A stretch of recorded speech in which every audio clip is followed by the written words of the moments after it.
энэ өчтөр орох гэсэн багш орч чадаагүй өнөөдөр яг сонсох юм чинь та сонсож шүү дээ. За радикулит буюу нөгөө нуруу татах, нуруунд юм орох гэж бид нар ярьдаг тий.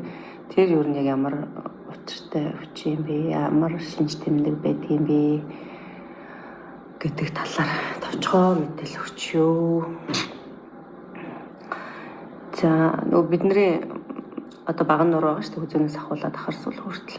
За энэ чинь бүхэлд нь нөгөө баган нуруу гэж нэрлэдэг байгаа.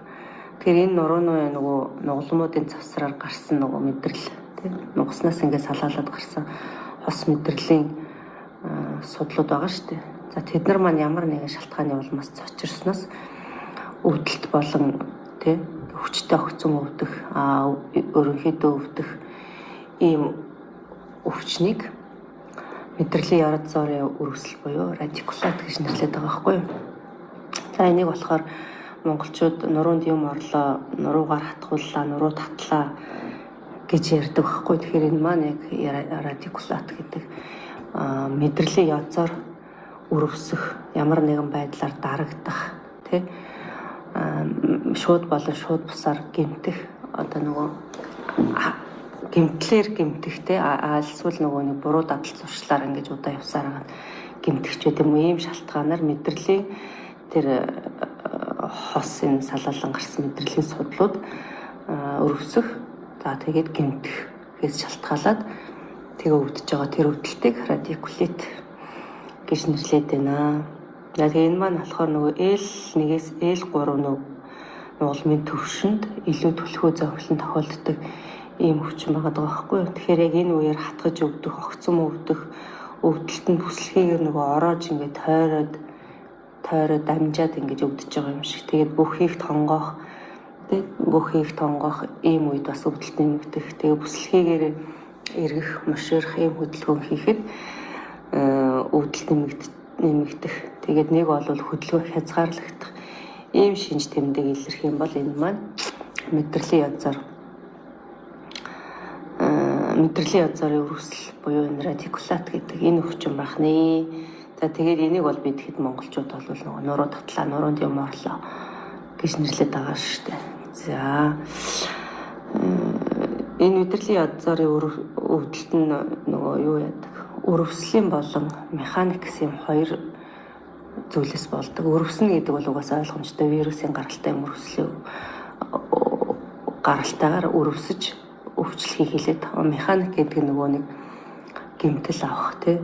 Тэгээд жирэг хүчний янз бүрийн өвдөлтүүд. За тэгээд нугалмууд урагшаа гулсах, хошоо гулсах ч гэдэм үү. Тэгээд жирэг хүч урагдах, нуруу муурах ч гэдэм үү. Яг юм гэмтлийн улмаас авсан ийм шалтгаанаар үүсдэг юм байна. За тэгээд ерөнхийдөө энэ маань амьдралын буруу хэв зуршлаас болж бас үүсдэг. За стрессээс болдог. За хүнд ажил хийснээс болдог. Хүнд хөдөлмөр эрхэлснээс. За тэгээд даарснаас бас болж энэ маань сэтэрдэг ийм өвчин байна. За тэгээд бидний нөгөө баган нуруу чинь хүзүүнээс ахуулаад ахар сүүл хүртэл ингэ явж байгаа шүү дээ. Энд чинь нийтлээд бүхэлдээ баган нуруу гэж яваад байгаа ийм зүйл. Тэгэхээр энэ өвчин маань ганцхан бүслэхийн дээр гэхгүй энэ хүзүүнээс ахуулаад ахар сүүл хүртэл бүх одоо төвшөнд ингэж өвдөж болох юм боломжтой ийм байгаа байхгүй. За тэгээ хүзүүгээр дандаа ингэ урагшаа ингэ тонгоо ийм хүн бол дарагдах ч байд юм уу. Яг ингээд хаана илүү ачаал ирж ин тэндээ ингэж өвчлөх ийм боломжтой байдаг юм байна. За тэгээ энэ маань ерөнхийдөө нөгөө энэ баган нурууны аль ч хэсэгт өвдөлт үүссэн байсан хүчтэй өвдөлт өгдөг. За хөдөлгөөн хийх байрлалаа солих тий ямар нэгэн хөдөлгөөн хийх байрлалаа солих. Тэгээд байрлалаа өөрчлөхөд өвдөлт нь нэмэгддэг. За тэгээ яг тэр цочирсан хэсгийн хөдөлгөөн хязгаарлагддаг. Тэгээ тийм эмзэг мэдрэмхий болдог. Ийм шинж тэмдгүүд илэрдэг юм байна. За тэгээ ерөнхийдөө бол хамгийн гол нь болохоор маш хүчтэй өвдөлт өгдөг те. Яг ингээд татцсан юм шиг өвдөд ингээд татчихлаа гэдэг хүмүүст эмнэлэгт очдог шүү дээ. Яг тэр гол одоо шинж тэмдэг. Тэгээд гэнт өвдөж эхэлнэ. Хүчтэй өвдөн. За ханиалах, найтайхад бас энэ маань огцон өвдөж ингэж нэмэгддэг ийм өвчин байх нэ. Тэгээд бас яг энэ халууцах, хит халах, хит даарахад бас энэ өвдөлт маш сэтэрдэг байна. За тэгээд бидний энэ нурууч нь хүзүүнээс ахуулаад ахар сүүлийн төгсөл хүртэл ингэж явж байгаа шүү дээ. Тэгэхээр яг энэ төвшөнд хаана ингэж мэдрэлийн язарын өр өсөл буюу энэ радикулат үүссэн байна. Тэрнээс шалтгаалаад өөр шинж тэмдэг илэрдэг байна. За багшны нэ сайхан уншаад сайхан хэлээд өгч. За хүзүүний C1-ээс C2 гэж байгаа. Тэгээ хүзүү чинь C1-ээс C7 хүртэл хүзүүний нугалмууд яваад байгаа. За тэгээ T, за L, S гэдэг ингээд нөгөө бага нуруугаар хуваацсан байгаа шүү дээ. За тэгэхээр хүзүүний S, C1-ээс C2 нугалмын түвшинд мэдрэл дарагдахад толгой өвдөх, даг зорчмоор байнга чилж хөшөх, толгой ирэх, тэнцэр алдагдан дайвалцж байгаа юм шигтэй мэдрэмж төрж зовөр илэрнэ. Хүмүүсийн гарлуу өвдлөө, толгой руу өвдлөө гэд байгаа маань урууны үзүр мэдээгүй болоод энэ бадараад байна гэд ингээд гар өвдөж байгаа өргөхөд агтахгүй байна гэл ингээд тэгдэг шүү дээ. Тэр маань ерөөсөө гар тэгж өвдөж байгаа бол хүзүүн дээр асуудал байна гэсэн үг.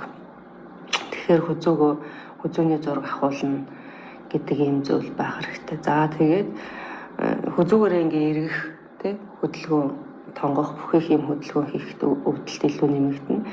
Тэгээ бид нар нөгөө гоёодна гэж ярьдаг шүү дээ. Хүзүү гоёодчлаа гэдэг. Ийм зүйл байх юм бол бас энэ хүзүүний C1-ээс C2 дээр энэ өвчин үүсэж ах магадaltaй юм аа гэж үзэж байна. За тэгээд хараа муудах, чих шуугах. Тэгээ эрүүний углуурга ингэж өвдөх шинж тэмдэг бас илэрдэг юм байна. C1-ээс C2 дээр юм асуудалтай байвал. За хүзүүний C3-аас C5 нугалмын түвшинд болохоор хүзүү ингээ хөшөж өвддөг штэ. Хөшөж өвдөн. За тэгээд хүзүүг ингээ хажуу тийшээ хазгаалах. Тэгээ эргүүлэх, бүхэх гэдэг хөдөлгөөн хийхэд бас өвдөлт нэмэгддэг байх. За хүзүүний C6-аас C7 дээр юм асуудал байх юм бол мөрлөө дамжиж орж ирж байна те. Ингээ доошлох тусам ингээ доошоо явах нь штэ. Мөрлөө орж ирж байна. За мөрний үеэр өвдөх, өвдөлт нь гарлуу ингээ доошоо ингэж дамжиж өвдөх. Гар бадарах, за удаан дарж унтсан юм шиг мэдээ алдах, хуруунууд мэдээгүй болох, хувийн хөөрөх гэдэг ийм шинж тэмдгүүд илэрж явах юм бол C6-аас C7 байх магадaltaй байх нэ. За сэр нурууны 2-оос 5 тийш 2-оос 5 нугалмын түвшинд яах вэ гэхээр цээж энэ игэн биш дээ нийгэм хавар хүндүрлж өвдөхөөс гадна хоол залхихад тэгэлж байгаа юм шиг санагддаг шүү дээ. Тийм мэдрэмж төрдөг байх нь. Тэгээд зүрхээр хатгуулах гэж бас үздэг. Зүрх дэлсэж байгаа юм шиг тийм тайван бус. Тэгээд тэрийг бид нөгөө нэг зүрх өвдөж ийн гэж андуураад яваад идэг. Тэгтэл тэр эсрэгээр нуруу байж идэг. Ер нь энэ нурууны өвдөлт чинь ингээд яг энэ үеэсээ шалтгаалаад өөр одоо энэ харууны доогуур ч юм уу те ингээл бөөр мөр өвдөж байгаа юм шиг ингээд болдог. Тэд нар маань бүгдээрээ тэрийг андуураад бөөр өвдөд байна. Цөс байт юм уу, нойр булчирхай байт юм уу ингээд зүрх ч юм уу өвдөж ийн андуураад буруу имчилгээ хийлгээ явж исэн хүмүүс л зөндөл байт юм л. Бид нар нөгөө йогийн ялангуяа нөгөө нурууны йогийн багшийн чиглэлээр ингээд олон сургалтанд сууж явах үед бас эмнэлгийн чиглэлийн сургалтуудад бас их суудаг байхгүй юу? Тэгээд эмчнэрээ сургалтанд бас их суудаг. Тэгээд тэр сургалтуудад сууж байхад эмчнэр бол яг ийм зүйлүүдийг аягүй ярьдаг. Андуурч ингэж ирж нурууга өвдөд тахт нь зураг авахгүйгээр андуурч эмчилгээ хийх ийм юу байдаг гэдэг. Тэгээ тэрийг яаж нөхөр өөрсдөө нөгөө дур мэдэж имжлүүлдэг тийм. Яг ингээд нурууны зураг ч юм уу яг зураг авахуулаагүй яг зөв онцлуулаагүй хэрнээсээ энэ хавар өвдөд тахт нь тийм өвдөд байна. Ингээд дээшээ өвдөд тахт нь зүрх өвдөд байна гэд ингээд өөрсдөө очиж сайхан имчилгээ хийлгээд тэгээ ийм зүйл зөндөө байдаг. Тэгэхээр энийг сайн одоо үйлчлүүлж байгаа хүмүүстээ хэлж өгдөг байгаараа гэдэг энэ зүйлийг заадаг учраас багш нэг хичээлд ингэж оруулж өгдөг байгаа. За ингээд зүрх өвддөг байх нь энийг яг зүрхний орчмоор ингээд өвдөж байгаа юм шиг ийм мэдрэмж төрнө. Энийг зүрх өвдөж ийн гэдээ андуураад ингээд явах тохиолдлууд байдаг. За зүрх өвдөж байгаа юм шиг тийм тайван бос байдал мэдрэгддэг байх нь тэгээд ханиад хоолойны өвчнөр ийм өвчлөмтгий болдог байх. За сэр нурууны TH6-аас 8 дээр болохоор Зүрхний үйл ажиллагаа хэвэн бус болно, хэм алдагдана, санаа ингээд нэг санаа алдаж байгаа юм шиг болдог шүү дээ бид нар. Тийм мэдрэмж төрн. За тэгээ шалтгаангүй ханиах, зогсох ийм шинж тэмдгүүд илэрдэг бахнэ. Тэгээ хавирууны завсраар тойрч өвдс үед яг ингээд хавирууны завсраар ингээд тойрч өвддөг. Энийгээ нөгөө зүрх андуурж байна, зүрх өвдөж байна гэж ингэж андуурдаг байх нэ. Эднэр маань яасан байх нүг гэхээр нуруунд асуудал үүсээд ийм байгаад байна гэсэн үг те. За сэр нурууны 9-өөс 12 дээр болохоор хавирууны дагуу ингээд тойрч орож өвдөн, цээжээр ирэх хөдөлгөөн хийхэд өвдөлт нэмэгдээс гадна хоол боловсруулах эрхтний болон бөөрийн үйл ажиллагаанд ороодох шинж заримдаа илэрнэ гэж байна. За ийм байдлаар илэрхэ.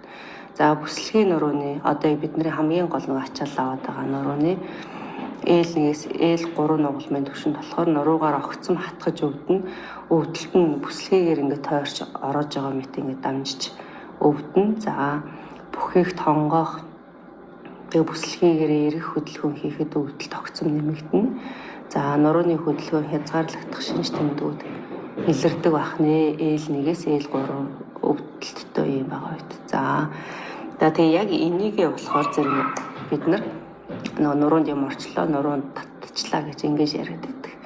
За энэ маань бол яг үнэндээ бол мэдрэлийн язаар цочирч өвдөж байгаа. Тэгээ хөдөлж чадахгүй хөдөлгөөн хязгаарлагдаж байгаа. Ийм л яг процесс болоод байгаа гэсэн үг ээ. За тэгээ гидснийг үргэлжлэх хөдөлгөөнүүд нь гидс дөөр нүтгэн хатна гэдэг ийм шинж тэмдгүүд илэрдэг байна. За бүслэгийн ээл 4-өөс ээл 5 тий. Тэгээ нөгөө эс байгаа штэ юуны ахар сүүлний. За тэрэн дээр болохоор нөгөө яг суудлын мэдрэлийн шинж тэмдэг илэрдэг бахнэ. За ерөнхийдөө нуруу татж байгаа үед татж ийн гэж бид нар яриад байдаг шиг тэр энэ өвчний үед иймэрхүү шинж тэмдэг илэрдэг бахан. Тэгээд ерөнхийдөө л амьдралын буруу дадал хвшлээс болж за ийм өвдөлт үүсдэг бахнэ. За мэдрэлийн L4, L5 ууцны эс төвшингэд бол нөгөө суудлын мэдрэл гээд өөрөө юм орж ирж байна. Тэгэхээр энийг багшин дараагийн хичээлээр тусдаа яг суудлын мэдрэлийн өвдөлт гэж яг юу юм бэ гэдгийг дараагийн лекцээр хэлж өгнө.